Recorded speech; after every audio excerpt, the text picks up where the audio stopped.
Yo, what's good everyone, and welcome back to the Mayo Media Network. My name's Griffin Swanson, and today I'm going to be breaking down the Thursday night football game between the Green Bay Packers and the Arizona Cardinals. I got a couple of prize picks here that I like for this game, and then we're going to go dive into my spreadsheet, breaking down the DraftKings Showdown slate. But before we hop into it here, if you could like this video and subscribe to the channel, I would greatly appreciate that. The Mayo Media Network has football content coming out Monday through Sunday all season long, and you don't want to miss out on any of that. And for you podcast people, you can always head over to the Apple Pods or Spotify and find all of the content there. And if you're feeling up for it, leave a 5-star review as well. But with that being said, let's go ahead and dive into this Thursday night game here, folks, kicking it off with a couple of prize picks that I like. All right, so I'm over on the PrizePicks.com website here now, and for those of you who have not signed up for PrizePicks and are perhaps interested in doing so, we got a promotion code for you to take advantage of, and that's going to be code MMN, stands for Mayo Media Network, and if you use that, you'll get up to a $100 match deposit upon sign-up. Now, you don't have to put $100 in. You want to put in 50, they'll match 50. You want to put in 20, they'll match 20. As long as you're using the promo code MMN, you'll get a match deposit up to $100, so take advantage of that. Now, with that said, I got two picks that I like for this Thursday night game, and you can see there's a number of different props that we can choose from here, and they already got props out for the Sunday slate as well if you want to take a look at those. But the first prop that I like here for Thursday night is going to be Aaron Jones rushing prop over 56.5 yards, and with Davante Adams likely out in this game along with Allen Lazard, Aaron Jones should touch the ball a lot. If the Packers are smart, they're going to want to slow this game down, rush the ball as much as possible, and definitely don't want to turn this into a shootout with Kyler Murray and that Cards offense, especially with a depleted wide receiver core heading into Thursday night. And in games where Aaron Jones has double-digit rushing attempts this year, which has been 5 games, he's hit the over here at 56.5 in 4 of 5 games. So I like the over here. I think he's going to touch the ball a lot and should be involved in general in this Packers offense with no Davante Adams or Allen Lazard. And then the other prop that I like is going to be a receiving yards prop, and I'm going to take the over on Christian Kirk at 42.5 receiving yards. This guy's averaging 58.3 receiving yards per game so far this year, and he's hit the over here at 42.5 in 5 of 7 games. One of the games where he didn't get there, he had 39 receiving yards, was just a few away from topping the over there as well. And this Green Bay Packers cornerback core has been beat up a little bit as well. No Jair Alexander in this game. He likely would have shadowed DeAndre Hopkins anyway, but Christian Kirk should have a decent matchup. And like I said, he's just been playing really well here. Targets have certainly been there. He's second on the team in targets and air yards, and so 42.5 receiving yards seem just a bit too low here for this Thursday night matchup. So to recap here, the two picks that I like are Aaron Jones over 56.5 rushing yards, Christian Kirk over 42.5 receiving yards. Again, we can approach this two different ways, the flex play or the power play. If you go the power play route, you will need all of your picks to hit, but it does increase the payout. And as a reminder, for those of you who do want to sign up for PrizePicks here, just make sure you use promo code MMN upon sign up for up to a $100 match deposit. But all right, let's go ahead and dive into the spreadsheet here, breaking down that DraftKings Showdown slate. As always, we'll start in the top left-hand corner here with those Vegas odds. You can see the Cardinals are favored to win here at home, sitting on a money line of minus 280. They're also 6.5-point favorites as well. And then we got an over-under there of 50.5. Definitely some shootout potential in this game. And then I got those Showdown stats from 2020 listed directly behind me. But let's go ahead and pop on over to this other sheet. Take a screenshot of these, do whatever you want with them, but these are Showdown stats from last year in regards to the top 1% of lineups in showdowns. So the first stat we got there, 92% of all showdown lineups rostered at least one quarterback, and of the top 1% of lineups, 96% had a quarterback rostered as well. Number 2, 33% of all lineups rostered a wide receiver at captain, and of the top 1% of lineups, 31.4% rostered a wide receiver in the captain spot as well. Number 3, 57% of the top 1% of lineups rostered a captain from the team favored to win. So in this example here, the Arizona Cardinals. Number 4, 4, run it back. An opposing quarterback, wide receiver, or tight end was included in 88.9% of winning lineups that rostered a quarterback, wide receiver, or tight end from the other team at captain. Number 5, ignore defense and kickers in the captain spot. Very rarely does that work. Only 1.1% of the time last year in the top 1% of those lineups. And number 6, do not play more than 2 kickers or defenses in the same lineup. Usually 1 is fine. All right, let's go through and talk about my favorite plays here for this DraftKings Showdown slate. Then we're going to kick it off with the captains. And for those of you who are new to this video, what I do is I list out a captain from both sides of the game. Something I've done all year long. Something I'll continue to do with these videos going forward. First guy I got there is on the Packers side, Aaron Jones. Can imagine this is going to be popular here, especially if Davante Adams is listed as out. And just to be transparent, I'm recording this on Wednesday. I do not have the official word if Adams has been listed out as of yet. It seems highly unlikely that he's going to play, but if he does suit up, obviously he's going to be in play here as well on DraftKings. But I do like Aaron Jones in the captain spot either way. No other player outside of the quarterbacks is projecting to score more DraftKings points on this showdown slate, again, assuming that Davante Adams is out. And if he is out, I talked about it in the PrizePicks, there's no reason the Packers shouldn't feed Aaron Jones as much as possible, try to slow this game down, and avoid turning it into a shootout. I don't know if the Packers have the wide receivers here, again, assuming Adams is out, to keep pace with this Cardinals offense. So if they can run the ball a lot, keep the ball out of Kyler Murray's hands, I think that would be the ideal game plan. And look, if Davante Adams is out, that's obviously going to benefit a guy like Aaron Jones. First and foremost, he will see more touches and opportunity in general. And I actually came across this stat dating back to 2019-2020. Aaron Jones has 5 receiving touchdowns during that stretch, and 4 of those touchdowns came while Davante Adams was listed as out. And here are Jones' receiving stats dating back to 2019 when Davante Adams is listed as out. He averages 6 targets per game, 4.8 receptions per game, 56.2 receiving yards per game, and 0.67 touchdowns. And so if we're going off of those averages, this guy has a 67% chance to score a touchdown through the air, and that doesn't even include the opportunity that he's going to get while rushing the ball. So I like Aaron Jones here either way,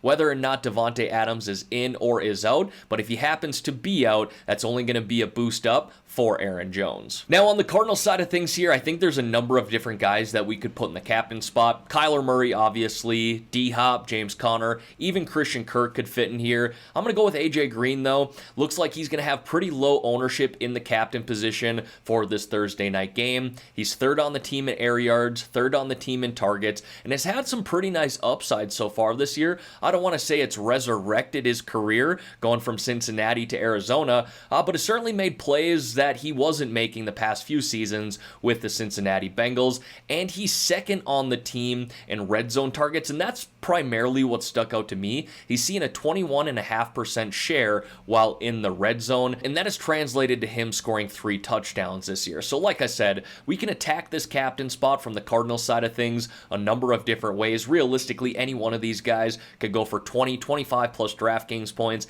and that's probably what you'll need here in a game that has some shootout potential. But the reason I chose AJ Green is because he should have low ownership in the captain spot, but still has the potential to get you 20 plus DraftKings points. Now hopping on down here to the flex plays, first 2 guys I got listed are the quarterbacks. I always revert back to that first statistic from 2020. Of the top 1% of lineups, 96% had a quarterback rostered. This might be one of those situations where you put both of those guys in your lineup as well, especially considering the savings that you can get here with the wide receivers for the Green Bay Packers. So I'll touch on that here at the end, but both Kyler and Aaron Rodgers could easily go for 20 plus DraftKings points in this game.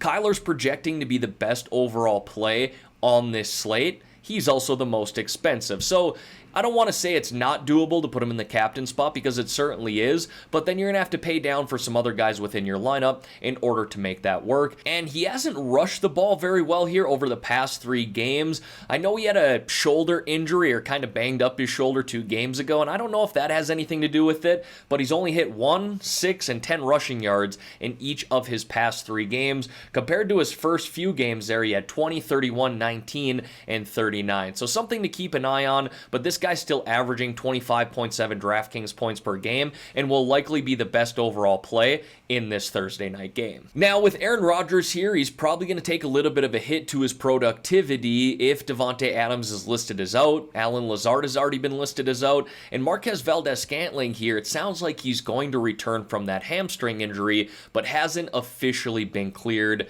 quite yet. So something to keep an eye on. But if those guys don't play, we can likely get him at lower ownership. And Aaron Rodgers is still Aaron Rodgers, one of the best quarterbacks in the NFL. I'm sure he'll make things work with guys like Randall Cobb. And Rodgers has been very good here outside of week 1 against New Orleans Saints. That was an outlier week, but ever since then, he's thrown for 2+ touchdowns in every game and is averaging 23.7 DraftKings points per game as well. Now, obviously, that comes with a healthy Davante Adams, but like I said, Rodgers is still very capable of putting up 20+ DraftKings points, and if those core wide receivers do miss, we can likely get him at some pretty decent ownership. We then got D-Hop here. He is listed as questionable, but I'm assuming he's going to play. This guy's been banged up over the course of his career, but just continues to play through injuries. However, keep an eye on that. You just never know, especially considering it's a hamstring injury, and that can be really difficult with wide receivers.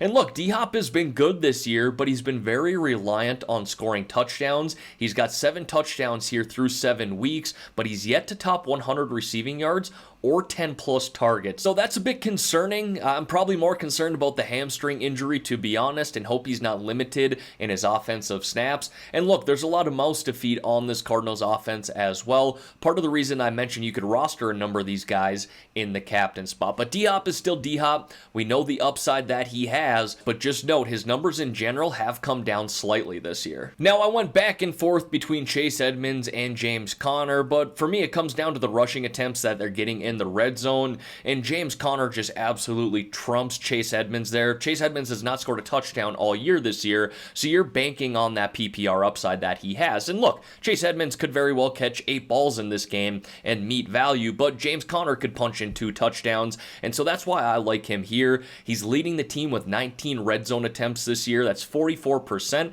Let's not forget that Kyler's not afraid to run once they get down towards the goal line as well, so that's really encouraging numbers, and that is translated to 6 touchdowns this year as well. And on top of that, you're going to be able to get James Conner here at less ownership. It looks like right now Chase Edmonds is coming in around 27% ownership, James Conner coming in around 17%. So probably very similar upsides and ceilings, but you're getting James Conner here at lower ownership and a guy who's going to touch the ball a lot more once they get down into the red zone. And we're going to stick on the Cardinals side of things here, just rolling through a list of Cardinals players. Next is Christian Kirk. Like I said, you could put him in the captain spot as well. Second on the team in targets, second on the team in air yards, and he's top 15+ DraftKings points this year in 4 of 7 games, and he's got probably the best matchup of any of these Cardinals wide receivers in the slot against Chandon Sullivan, who has not been very good for the Green Bay Packers this year. So a number of different ways that we can target this Cardinals offense, but Christian Kirk is really intriguing at this price tag, someone who's clearly got more involved as the season has progressed. I know there were a handful of weeks there where him and Rondale Moore were basically running the same amount of routes per game,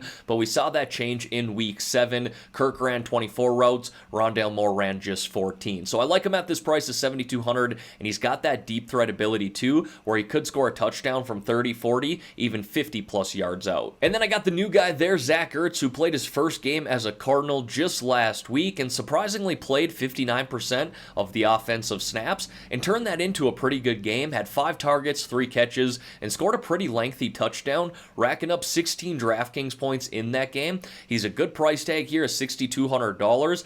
I can't imagine he's going to go under the radar at this point, but his usage should go up going forward. So I like him as a flex play here, and if you did want to get contrarian with your lineup, you could probably put a guy like Ertz in the captain spot as well. And then to wrap up the video here, I got 3 wide receivers on the Packers side of things, and that's really the biggest question heading into this game, right? Who's in, who's out? I assume that Davante Adams will not play. If he does play, he's the best overall wide receiver for the Packers and the best overall wide receiver on this slate.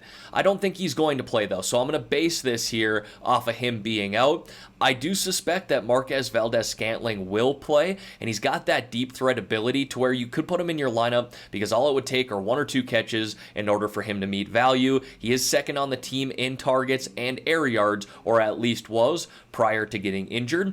But my favorite overall wide receiver play here, assuming that Adams is out, is going to be Randall Cobb. He should lead the team in targets if I had to guess. We haven't seen that so far this year, but we did see a game earlier this year where he racked up 24 plus DraftKings points, and he's got some solid upside, and he's got a good price tag here of $3,600 as well. So again, it's a big question mark. Who's going to be in, who's going to be out in this game? But I like Randall Cobb either way because Allen Lazard will miss this game, and MVS will probably be limited even if he does suit up. And honestly, at this price tag here, I would not mind putting Randall Cobb in the captain spot either. And then we got Amari Rodgers there at $400. I fucked up the pricing earlier. I had it at $600, but that would be his captain price. And no, I am not going to put Amari Rodgers in the captain spot. And look, this only comes to play here if Davante Adams is out, and it's an even better play if MVS misses too. He's a rookie wide receiver, and if those guys are out, the Packers will have no choice but to play this guy along with Randall Cobb